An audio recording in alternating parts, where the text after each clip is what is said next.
This episode is brought to you by Marvel Studios Echo. All episodes streaming January 9th, only on Hulu and Disney+. Rated TV MALV. Viewer discretion advised. Maya Lopez has betrayed her mentor, the notorious Kingpin. Now on the run, she returns to her hometown to prepare for the biggest fight of her life. Don't miss Marvel Studios' hardest-hitting series yet. An epic 5-episode event. Marvel Studios Echo. All episodes streaming January 9th, only on Hulu and Disney+.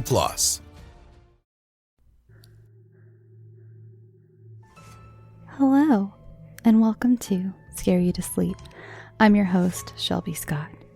Before we get started with tonight's stories, I wanted to make an announcement that I am officially taking submissions for this year's Halloween Kids episode.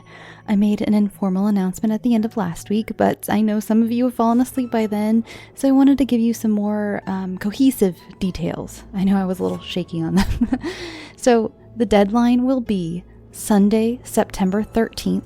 Please only send submissions via email at scareyoutosleep@gmail.com, or if your little ones prefer writing out their tales on paper, you can also send it via snail mail to Shelby Scott, P.O. Box 8224, Mission Hills, California 91346. I will put that address in the show notes, and it's also available on scareyoutosleep.com if you go to the contact tab.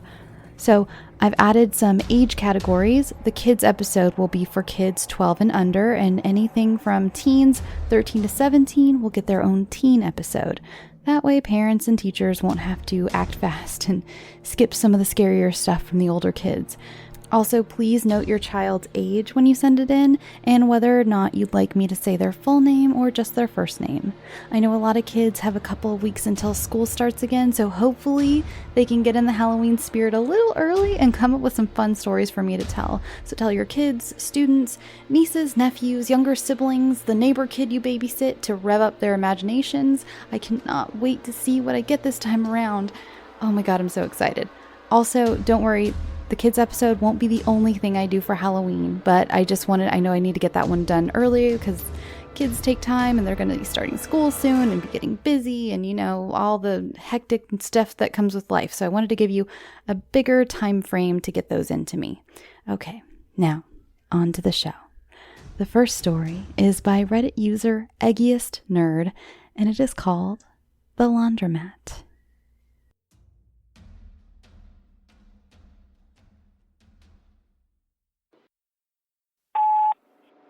Wow, I'm surprised I even have cell service in here.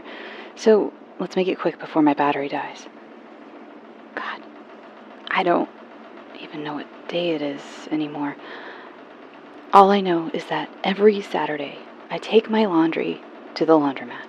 Now, I usually go to the one on 6th Street. But that one is currently closed for construction, meaning I had to go a few blocks over and use the one on 10th Street. Immediately upon stepping into the laundromat on 10th Street, I was greeted with a feeling of dread. Something about the place just seemed off. Also, no one else was in there, which only added to the eerie atmosphere. I quickly found out why. I waited for about an hour while the machines washed and dried my clothes, and in my boredom I decided to wander around. It was a small, very worn place. The lights flickered, the insides of their panels caked with dead moths and flies. The wallpaper was peeling, revealing the drywall beneath, and all of the coin-operated machines looked to be from the 80s. I tried to read some of the flyers on the bulletin board near the door, but for some reason, I couldn't. It was almost as if I'd forgotten how to read. Only I didn't, because 30 seconds later, I read and answered a text from my girlfriend. Finally, the timer on the dryer beeped, and I dumped my load of laundry into a basket and started toward the door to carry it to my car. Only, I never left. Just as I was about to walk through the door, the entire wall leaped 5 feet away from me. I blinked and did a double take. Maybe I was seeing it wrong. I started making my way toward the door again, only to have the same thing happen. I could see my car parked out front. I could see the road and the city. I just couldn't find my way out for some reason.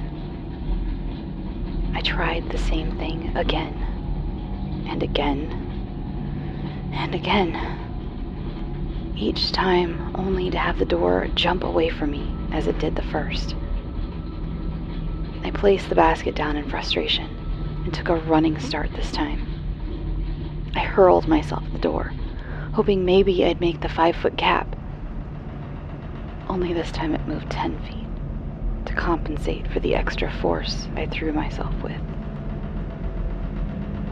I tumbled onto the floor, with the door still 5 feet away. I sat up and rubbed my shoulder before letting out a sigh of frustration. The stupid place was doing this just to screw with me. I decided to pack up the basket, and I walked to the back of the building to sit on a bench. Maybe if I waited a little while, the door would decide to cooperate.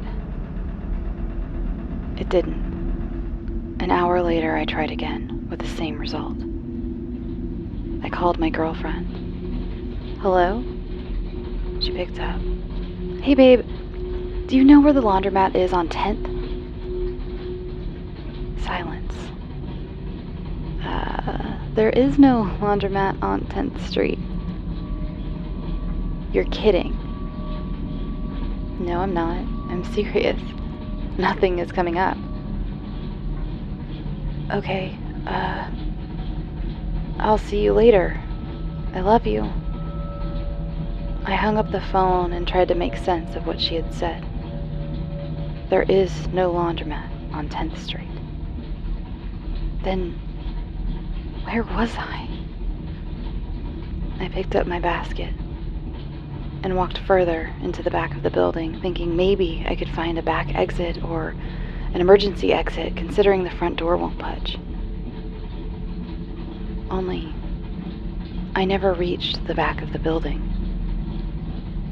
It just kept going. The walls, lined with washers and dryers, went on and on for what seemed like miles. I walked for an hour and didn't reach the back.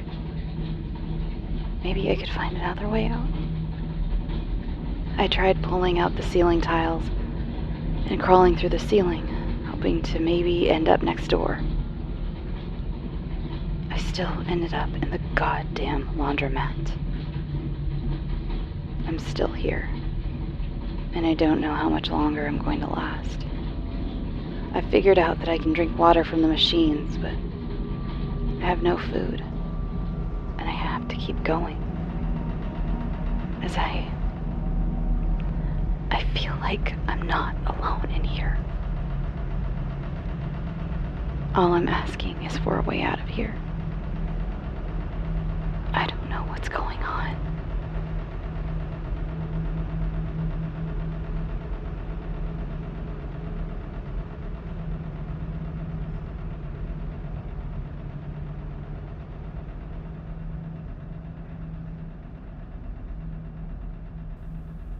Speaking of laundry, those coin-op machines are not cheap, and some of them are so old and shitty that sometimes it takes me 2 washes to get the I mean, you know what? Let's just move on.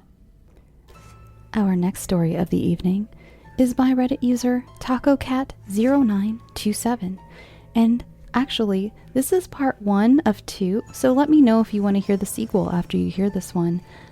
This one is called It's Nice to Have a Hobby. What hobbies do you enjoy in your spare time? This is a question often displayed on work applications or a common inquiry during the awkward stages of first dates. However, have you ever really thought about the exact specifications which make up a hobby? If you think about it, any collection, any form of artistic expression, any repetitive activity performed for enjoyment could be considered a hobby, no matter how dark the subject matter, no matter how morbid the action, no matter how grotesque the collection. What I do know is that a hobby can often cause a person to be unfairly typecast in a certain way. Collect vintage wines? What a snob. Love to knit and sew? You must be an old lady. In a sense, a hobby can define and change us in ways we may or may not appreciate, and my hobby was no exception. My husband Patrick told me my collection was weird. My obsession with these objects were borderline psychotic. But to me, they were precious items worthy of admiration. "You can't display these in the living room, Laura. People are going to talk," he sputtered the first day I brought home my very first find from the Goodwill down the street. "I have to look at your stupid shelf of vintage golf balls every day. Don't you think it's only fair that I get to display my collection?" I replied defensively. I was excited about my little collection and was looking forward to the hunt to find more. I had to admit, though, my husband was right. Collecting old golf balls was much more socially acceptable than collecting Victorian death photography. I was meticulous about choosing the perfect frame for each portrait, giving great thought and detail to what I thought the individual in the photograph would have preferred given a choice. For the small children, I chose bright colors and whimsical patterns. For the women, floral outlines and gilded metals. For the men, simplistic designs and natural woods. I gave names to those who did not have them already written on the photographs. I attributed personality traits and backstories to each lovely soul and often found myself absent-mindedly speaking to them as though they were alive and listening behind their glass frames. "Hey there, little Susie. How are you doing today? Your hair certainly looks nice. Did you do something different with it this morning?" I would cheerfully proclaim as I dutifully dusted her pretty pink and silver frame. At first, I respected Patrick's objections to exhibiting them in the living room, keeping the portraits artfully displayed on a bookshelf in our bedroom. However, I was quickly made to relocate them to the shelves in the basement when my husband claimed the portraits were interfering with his beauty sleep. "Come on, you don't actually believe that they're haunted or anything silly like that, do you?" I teased him. "No," he replied, "but I swear some of them have changed clothing and position since you brought them home." That comment made me pause. I considered myself a fairly observant person, and I certainly viewed the photographs far more often than my husband, but it never occurred to me that they could possibly change in any way. "You're being ridiculous," I laughed. "They're pictures, and of dead people at that. There's no way they're walking around or changing clothes." My husband's offhand comment did make me more aware of the stance and attire of those in my collection. I made a mental note of each lace dress or finely tailored suit and the position of every folded limb and distinct facial feature. At first, the changes were subtle. The placement of a finger would go from bent to flat. The part of an individual's hair would change from right to left. Small differences that, if you were not paying close enough attention, would easily go unnoticed. To say I was a bit freaked out at first would be an understatement, but as the changes continued, I just learned to accept them. Patrick and I weren't exactly being haunted, as the variations in the portraits never seemed to have any detrimental effect on our lives.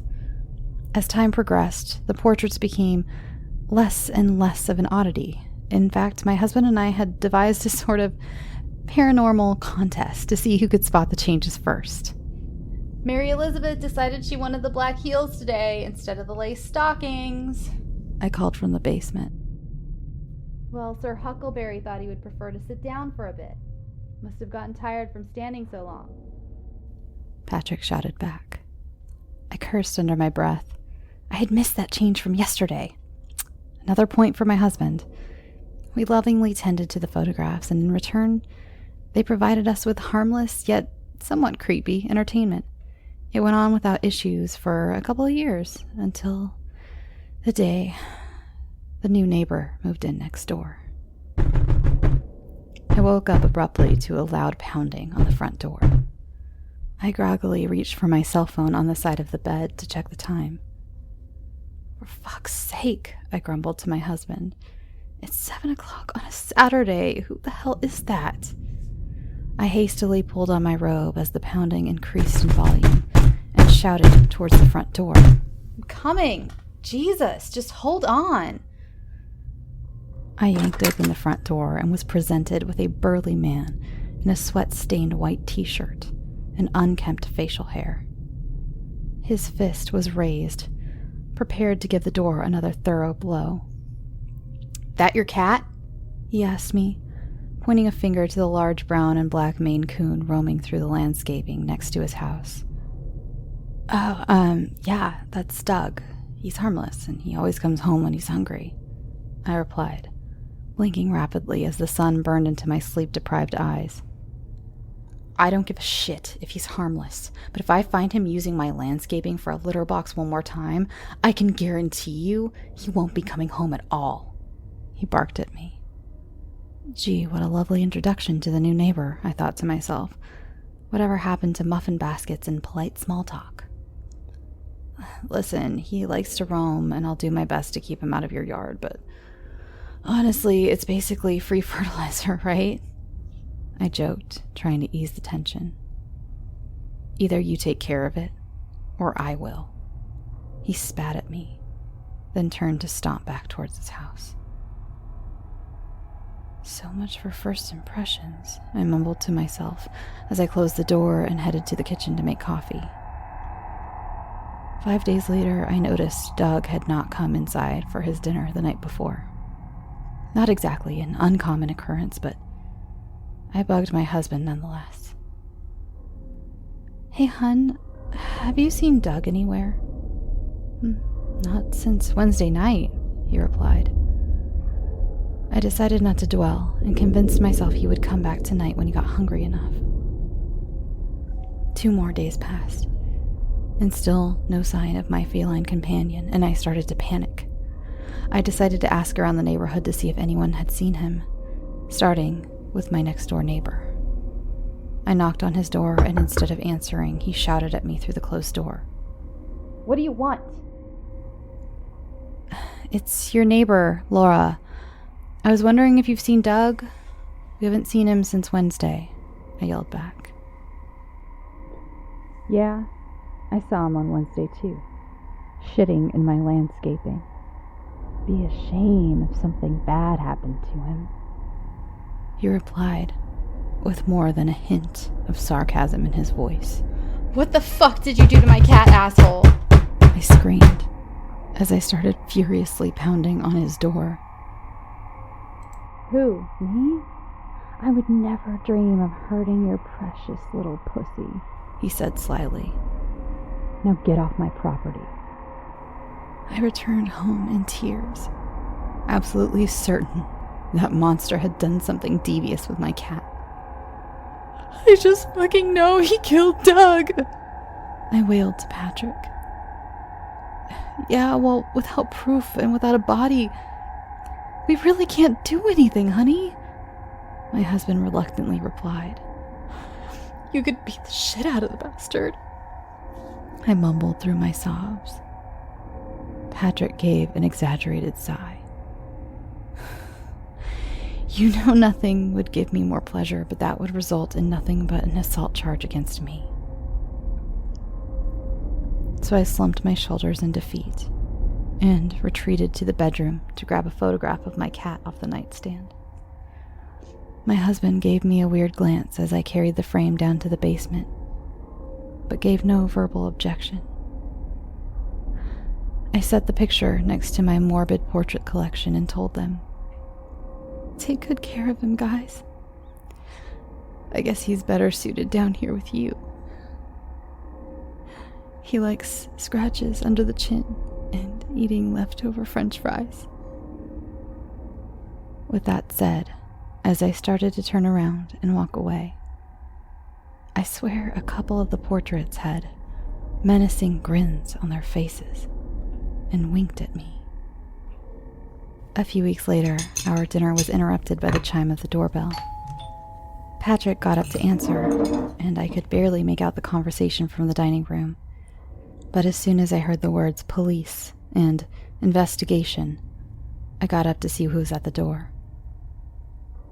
"You must be Mrs. Sarley," the officer said. "I was just talking to your husband about the disappearance of your neighbor, Mr. Gunderson." "Disappearance?" I repeated. I had no idea he was missing. "Yes, ma'am. His family hasn't seen or heard from him in over 7 days. The officer went on to explain that, although there was no sign of foul play, they were still doing their due diligence in questioning neighbors and friends. Patrick and I relayed that we had little to no interactions with our neighbor since he moved in, leaving out the incident with Doug, and he thanked us for our time and walked back to his squad car. "How odd," I whispered to myself as I walked back towards the dining room. Instead of sitting back down to eat, I made a detour to visit my deceased framed friends in the basement. I glanced over each one lovingly until I stopped abruptly at the portrait of a man I had named Montgomery Radcliffe. The man's hair was no longer finely coiffed. His usually fine attire was untucked, ripped, and stained with black smudges, and at his feet pooled a dark liquid. Due to the black and white coloration of the portraits, I couldn't pinpoint exactly what substance was causing the staining or the puddle. I was content to just chalk it up to another quirky change in my mischievous collection of friends, when my eyes noticed another distinct difference. There was an extra person in the portrait with Mr. Radcliffe, a person I hadn't noticed before, a person who looked like they had just been beaten within an inch of their life, a person who looked very similar to my neighbor, Mr. Gunderson.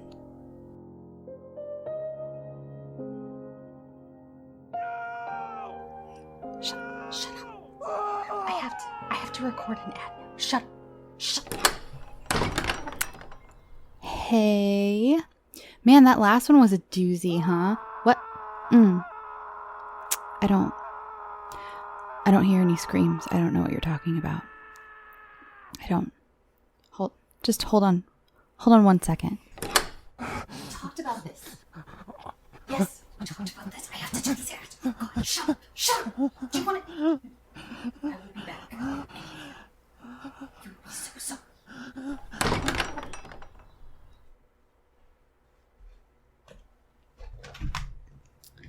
Wow, that was weird, huh? The neighbors must be having a party. Anyway,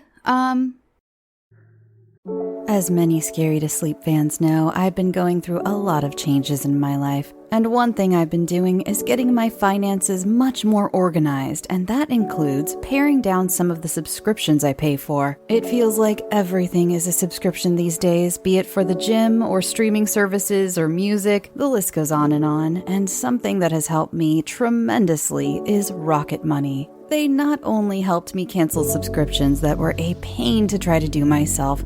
Have you ever tried to deal with some of these companies directly? It's just a headache. Rocket Money also alerts me when the subscriptions I did keep go up in price, giving me the ability to weigh my options and keep those little extras that add up oh so quickly in check. Rocket Money is a personal finance app that finds and cancels your unwanted subscriptions, monitors your spending, and helps lower your bills. I can see all of my subscriptions in one place, and if I see something I don't want, I can cancel it with a tap. I never have to get on the phone with customer service. Rocket Money has over 5 million users and has helped save its members an average of $720 a year with over 500 million in canceled subscriptions. Stop wasting money on things you don't use. Cancel your unwanted subscriptions by going to rocketmoney.com/scareyoutosleep. That's rocketmoney.com/scareyoutosleep. rocketmoney.com/scareyoutosleep. Okay, you guys, our last story of the night is actually by me. And I don't think I've had my own work on the show in over a year, or maybe a little less than a year. I'm not really sure. It's been a long, long time. I think the last one was like Proctor's Children's Home, I believe. Anyway, over the years, over the months, I've read some of the most incredible horror that I have ever seen in my life. So many of my stories that I have on the show should be turned into movies, and thus I am pretty nervous about putting my own work back on the show. So this is something I've been working on for a little bit. It is called... I really hope you like... Oh my god, you guys, I'm nervous. I'm so nervous. This is called Nuclear Flight.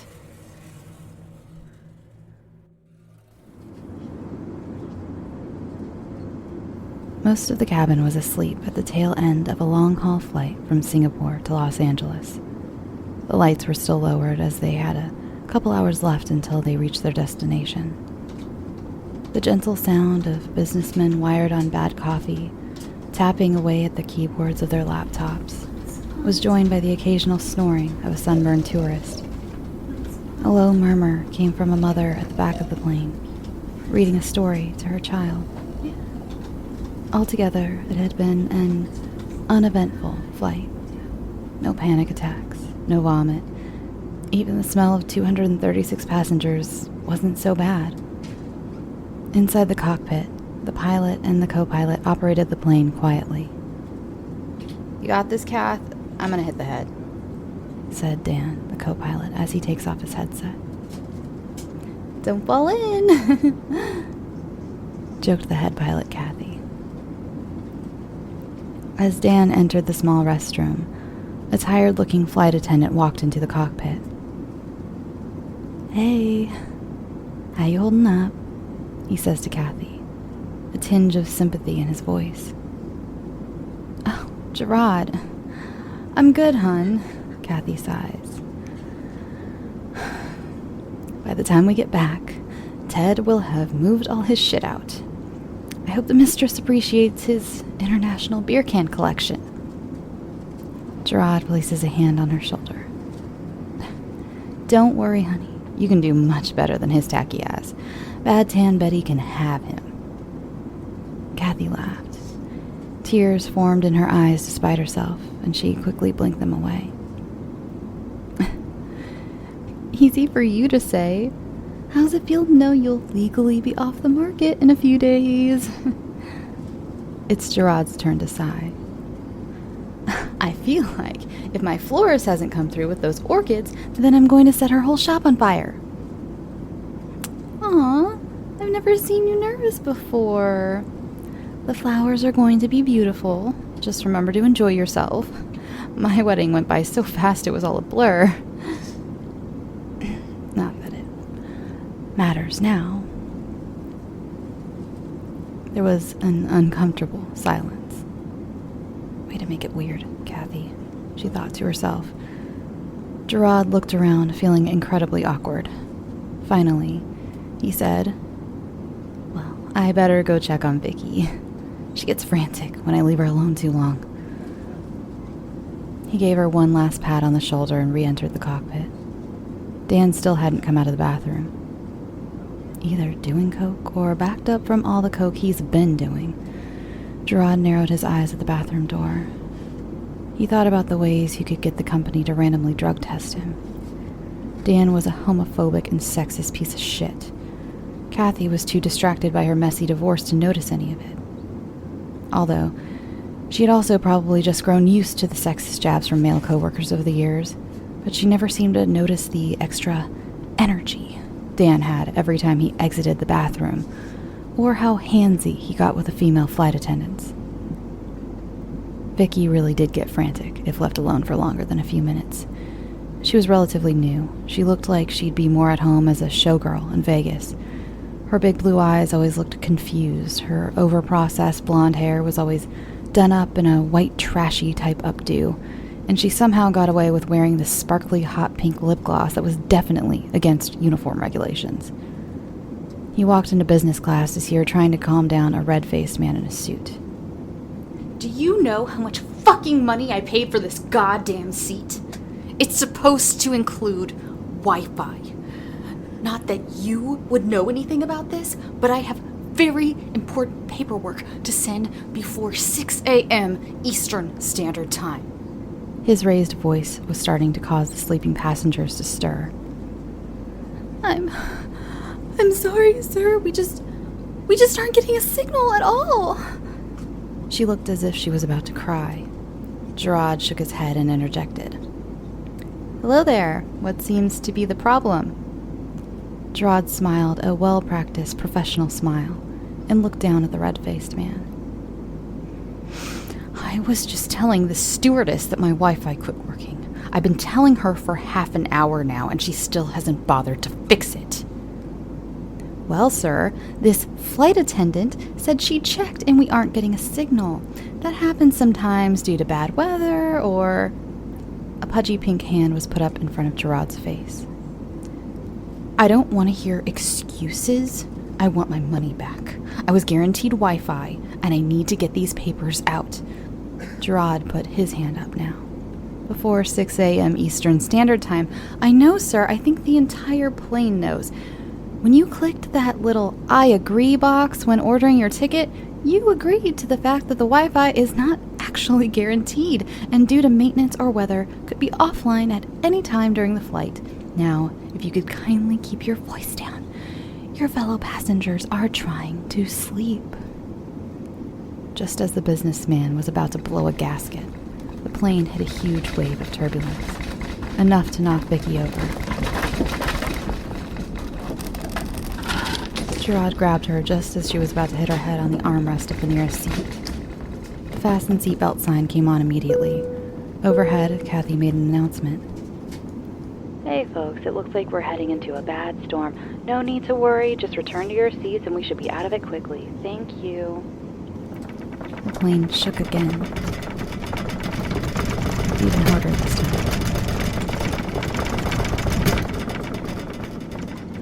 I know this is an odd request, folks, but the flight attendants will be coming around to make sure all window shades are pulled down, as per Regulation 28C. If you could help them out and pull your shades down, then just relax and get some shut-eye. We will be reaching our destination soon.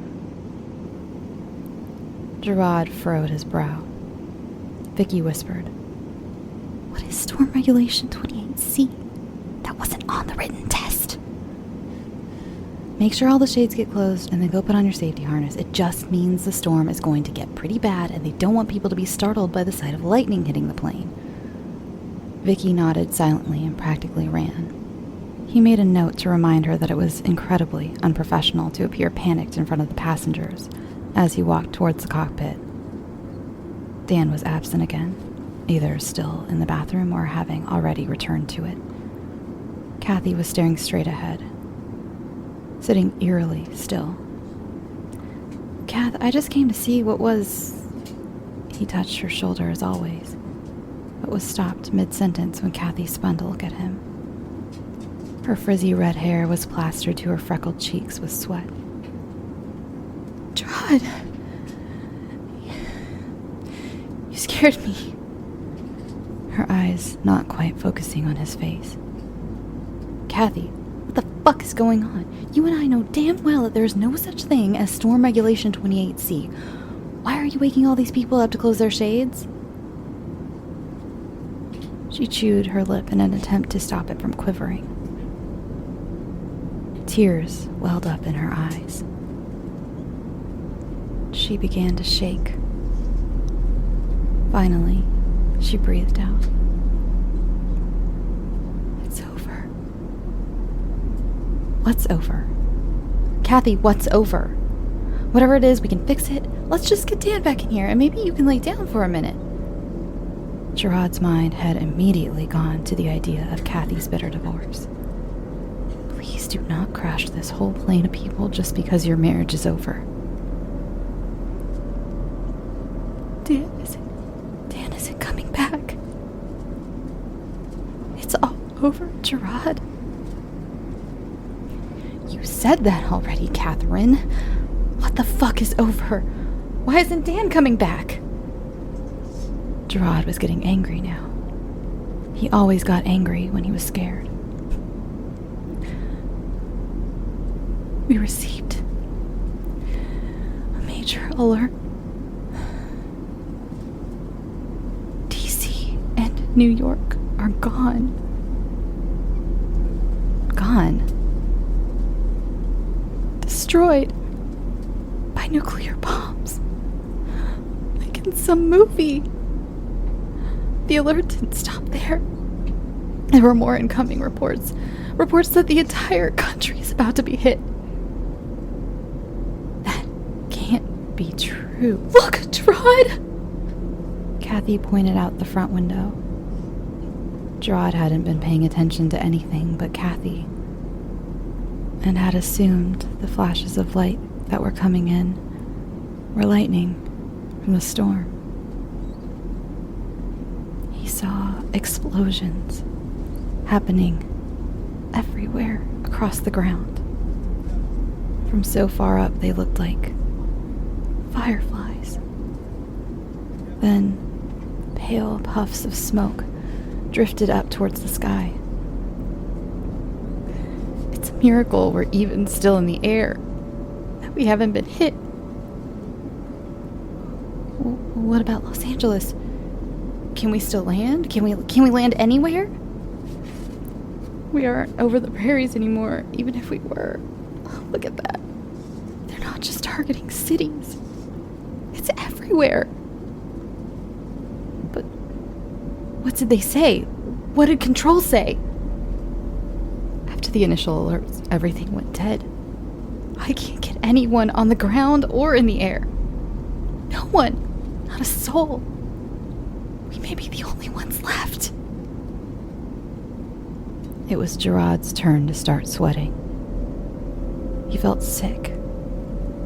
He thought of his fiancé, Paul, and his mother, all his siblings, aunts, uncles, cousins. Were they gone? They couldn't just be gone. The bright flashes of light were almost steady now. There were so many. We don't have enough fuel to make it to Hawaii. Even if we did, I don't want to risk flying over the U.S. any longer than we have to. I think we can turn towards Canada and just go as far as we can before we need to land. Just then, they heard a loud bang, and something heavy hit the door of the cockpit bathroom. Gerard and Kathy locked eyes, blood draining out of both their faces. Dan. Kathy barely got out. What's that? Gerard could barely breathe. Was that a gunshot? Kathy nodded her head slowly. Unable to control the quivering of her lip now, she started to sob. After a moment, Gerard took a deep breath and composed himself. Turn to Canada. If that's our only hope, then do it. Maybe we can pick up some Mountie signal or something. I'm gonna go check on the passengers. Gerard entered first class in a daze and was immediately met by a mob. They were all speaking at once, asking if they had heard a gunshot, why they had to pull down their shades. These were seasoned flyers, and they had never heard of a regulation requiring shutting the blinds. It became a blur of angry and frightened voices, like bees buzzing around a hive. He looked to his left to see an old woman pulling up her shade. In the deep blackness of the window, he suddenly saw a pinprick of light. And then the entire plane shook.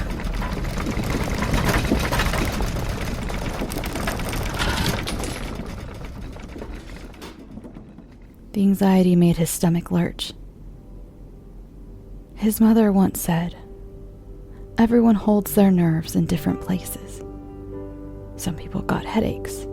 Some people grind their teeth. Some bite their fingernails. he got stomach aches. She said that as she wiped the dried vomit off his little face and helped him out of his soiled shirt after he saw a scary movie at a sleepover when he was 8. She had smiled warmly at him and told him it was okay, that everyone got scared every once in a while, and that she would always be there to help make him brave again. As the memory passed, he looked up to see the faces of the passengers, shocked, some disgusted, and some holding their hands over their mouths and noses. He looked down to see he had thrown up all down the front of his uniform. He suddenly made a beeline to the back of the plane to find Vicky. He had to tell her what was happening. She deserved to know. They all deserved to know, but the thought of an entire plane of panicked people was too much to risk. Vicky was also surrounded by a mob of passengers. She was crying and telling them that it was just the weather. It's not just the fucking weather! Have you looked outside? Tell us what the fuck is going on! A man wearing a Hawaiian shirt screamed. She caught sight of Gerard. Gerard, please tell these people what's going on. I keep telling them that it's just the weather, but they keep yelling at me about the lights outside. I told them that it's just lightning. We aren't fucking stupid. I know what lightning looks like. This isn't lightning, the same man exclaimed. The rest of the passengers nodded along. Apparently, they had taken an unspoken vote, and Hawaiian Shirt was elected as their leader. Gerard looked the man in the face. He wasn't being rude. He was scared, and rightfully so. The woman who had been reading to her small child now held him in her lap. She quietly sang to him while looking up at Gerard with frightened and questioning eyes. Gerard then stripped off the vomit-soaked button-up and stood there in his undershirt. Something felt very ceremonial about undoing each button, while a group of strangers stood silently watching him. He draped the shirt, along with his name tag, across one of the seats. He was now one of them. Not some corporate drone just trying to get through the day and keep his job by pacifying grown adults with lies about the weather. "There is no storm," he began. You're goddamn fucking right, there's no fucking storm. The leader started back in. Man, I'm trying to tell you what's going on. Please, just shut your ass up for 1 second. There was a collective gasp among the passengers. The leader began to stutter out a retort, but then fell silent and nodded for Gerard to continue. "There is no storm. The U.S. is being attacked with nuclear weapons."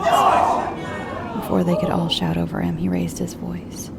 "We don't know by who, and we don't know why. I can think of a few reasons. I'm sure you all can too, but I don't have any answers. All I know is that we have lost communication with anyone on the ground or in the sky. Our pilot has turned our flight path toward Canada." So, is it safe in Canada? A young woman from the back asked. Frightened eyes turned hopeful for a whisper of a moment. "I don't know. We don't know. We just know that Los Angeles is probably either too dangerous to attempt to land in, or if it's even still there." There were a few screams. Some people immediately began sobbing. Some pulled out cell phones, attempting to call loved ones who no longer existed. Some of them ran to first class. Vicky kept crying. Gerard just stood there, watching as one man attempted to open the emergency door. Before he could even think to react, other passengers had restrained the man and beaten him till he was unconscious.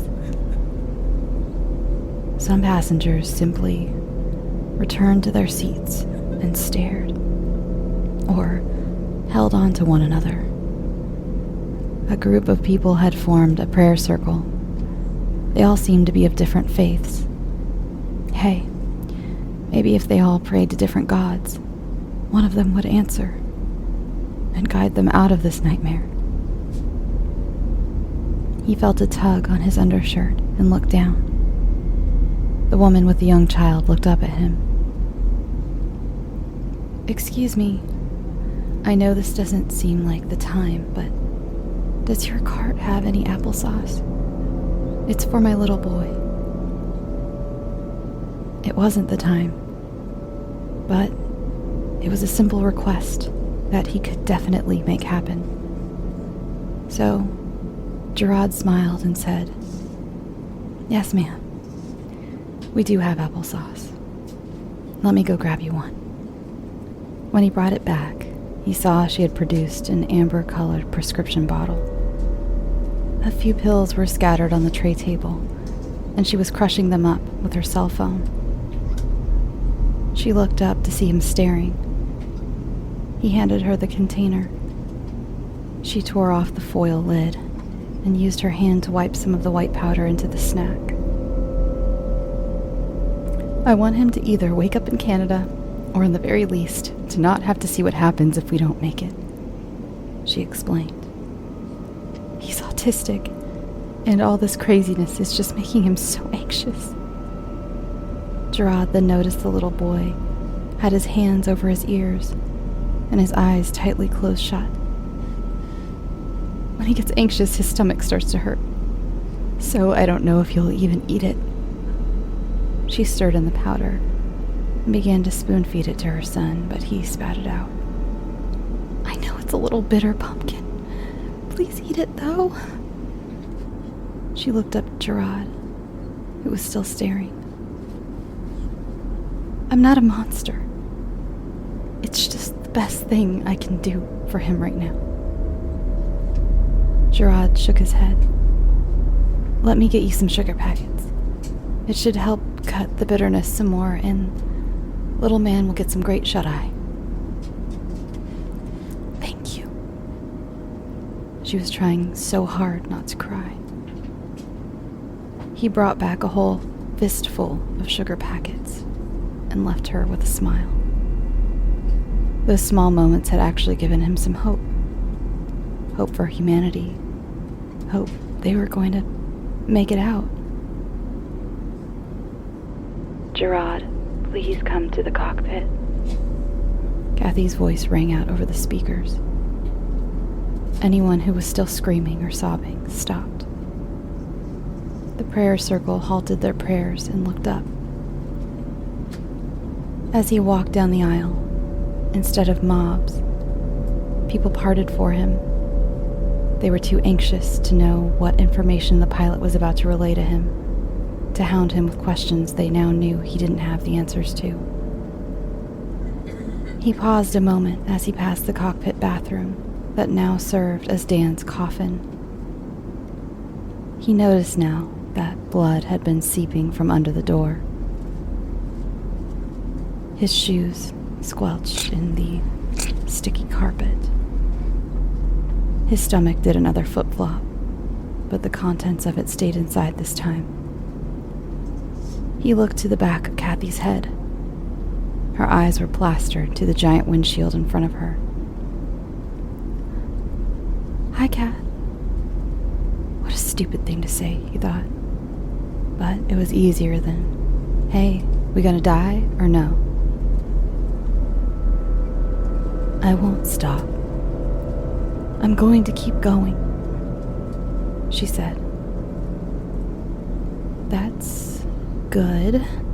He put a comforting hand on her shoulder. "But what does that mean exactly?"